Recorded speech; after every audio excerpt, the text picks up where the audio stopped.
Trabalhadores da construção civil bloquearam um trecho da Avenida São Jorge esta tarde na capital para protestar contra a falta de linhas de ônibus no bairro. Os operários fecharam por cerca de meia hora o cruzamento da Avenida São Jorge com a Rua Augusto Maier, na zona oeste de Manaus. Eles pedem a implantação de faixas de pedestres no local, além de mais pontos de ônibus e um aumento no número de rotas de coletivos na área. Segundo o Sindicato dos Operários da Construção Civil, mais de 4.000 pessoas trabalham em obras na avenida e não há ônibus suficiente para a demanda. O trânsito ficou comprometido e os motoristas irritados. A polícia militar foi chamada para controlar a situação. Agora, um alerta importante. Manaus está próxima do índice de alto risco para a dengue. Foi o que comprovou um levantamento feito pela Secretaria Municipal de Saúde em todas as zonas da cidade. Cerca de 30.000 imóveis foram vistoriados e o maior risco não está apenas nas ruas, mas também dentro das casas. As zonas leste e norte são as que mais preocupam. O trabalho de prevenção feito por equipes da Secretaria Municipal de Saúde é intensificado nestas áreas, principalmente na Cidade Nova.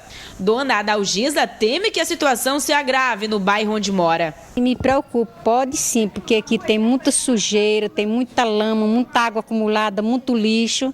Então isso é a preocupação da gente aqui no bairro. No mês de fevereiro, quase 30.000 imóveis foram vistoriados pelo Lira, que faz o levantamento de risco. De acordo com o resultado, Manaus está próxima de um alto índice de infestação. Somente até o dia 11 de março, 875 casos foram notificados. O Ministério da Saúde considera 4% um alto risco de infestação da doença. E Manaus chegou a 3,9% em 2014. Isso significa que, segundo o Ministério da Saúde, o ideal é que nós estivéssemos abaixo de 1%. Quando nós chegamos a 4% ou a mais de 4%, nós estamos em alto risco de uma infestação desse vetor, que é o mosquito Aedes aegypti. E Manaus está em 3,9%, então Manaus praticamente é considerado em alto risco para alta infestação do mosquito. Ainda segundo o levantamento da Censa, em 70% das casas vistoriadas, o perigo é quase invisível. A transmissão ocorre dentro das residências. O lixo, muitas vezes amontoado no quintal, representa perigo para os moradores que, mesmo depois de inúmeras campanhas, ainda não se atentam para os riscos. As latas de lixo descobertas, os baldes, as bacinhas, os camburões que não são cobertos, que não são bem armazenados, e isso faz com que o índice de mosquito ele se eleve muito. Este comerciante se atentou para todas as recomendações feitas pela agente. A tampa da caixa de água estava no devido lugar e as garrafas são constantemente limpas. Porque pega água da chuva e aí eu emborco elas todinho. Hoje, por exemplo, eu já vou usar ela, que vai chegar a bebida para mim, vai ficar cheia, normal. Depois que seca, eu boto ela tudo, tiro todinho as coisas e encaixo dentro. Um novo levantamento para identificar se o risco aumentou ou diminuiu deve ser realizado no próximo mês. As campanhas eleitorais neste ano só devem ter início no dia 6 de julho, mas muitas legendas e pré-candidatos já começam a investir no marketing na internet para atrair os eleitores. Mas qual o real poder das mídias sociais no cenário político? O assunto foi tema de um seminário realizado esta manhã em Manaus. Um poder ao alcance das mãos, instantaneidade, facilidade no acesso e liberdade de expressão. São por essas e outras qualidades que já faz tempo que o mundo descobriu o poder da internet. Redes sociais como Twitter e Facebook diariamente disseminam informações com uma rapidez jamais vista em nenhum outro meio de comunicação. A maioria das manifestações ocorridas no Brasil em junho do ano passado foi marcada por meio das redes sociais e gerou uma reviravolta no cenário político do país. Em 2014, ano de eleições, a rede mundial de computadores já aparece como uma ferramenta indispensável para aproximar o candidato dos eleitores. Mas é preciso ter cuidado para não cair em armadilhas. A rede social tem que ser usada, é importante, mas acima de tudo tem que ter o eleitor, o cidadão, as pessoas que compartilham isso, saber de fato se essas informações são de fato verdadeiras ou não. A democracia agradece se isso for usado de forma correta. Especialistas afirmam que o presidente dos Estados Unidos, Barack Obama, venceu as eleições em 2008 porque soube usar o poder das mídias sociais. Seus seguidores virtuais teriam ajudado o então candidato na propagação de informações.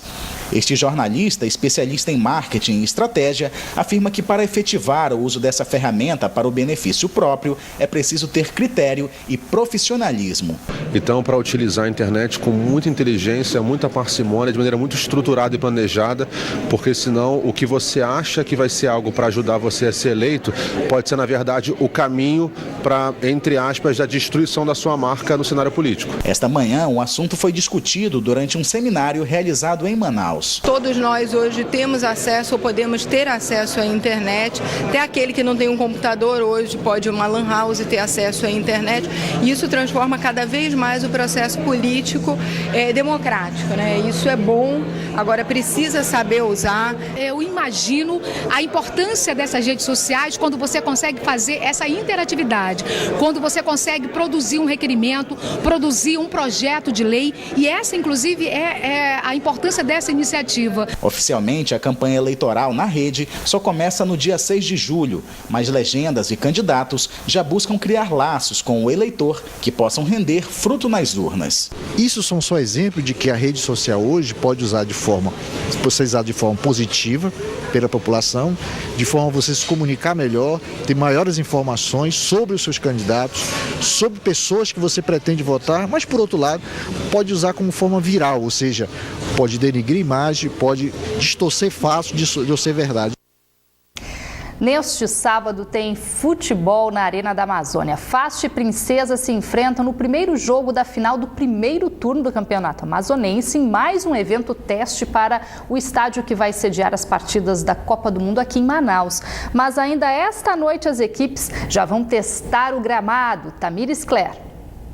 Cada time vai ter 1 hora para treinar esta noite aqui na Arena da Amazônia. O primeiro a fazer o reconhecimento do gramado é o Princesa dos Solimões, que vai treinar às 8 horas da noite. Logo em seguida, às 9 horas da noite, o Fight vai ter a mesma oportunidade. O jogo deste sábado está previsto para começar às 3 horas da tarde, mas a partir das 10 horas da manhã já começam as interdições. Apenas o sentido centro-bairro da Avenida Constantino Neri vai funcionar e um trecho também da Avenida Pedro Teixeira vai ser interditado desde a Constantino Neri até ali próximo ao Hospital Tropical. Todas as linhas que passam por aqui podem sofrer desvios, por isso confira no nosso site band.com.br/Amazonas quais são as linhas que vão sofrer modificações. A Prefeitura também vai oferecer micro-ônibus adaptados para pessoas idosas, obesas e com deficiência.